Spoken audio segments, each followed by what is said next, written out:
Hello friends, welcome to the Techly Zen channel. So friends, today I will talk about Prometheus Dual. So friend, the Unique Corporative Limited has unveiled the Prometheus Dual, and this dual sub-display allow you to transform your notebook PC into a triple display setup. And friend, the sub-display features two IPS type 11.6-inch Full HD panels that can be attached to a notebook PC ranging from 13.3-inch to 16-inch, creating a triple display configuration. And the main body is foldable for portability, and the left and right displays offer stepless adjustment of up to 180 degrees, and the stand on the back can be adjusted steplessly to align with the notebook PC's display.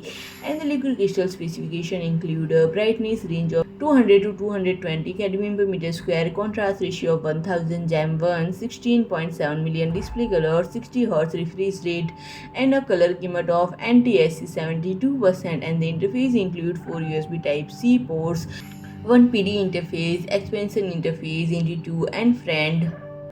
Its selling price is $415. So friend, if you like my video, please do like, share and comment, and don't forget to subscribe my channel and press the bell icon.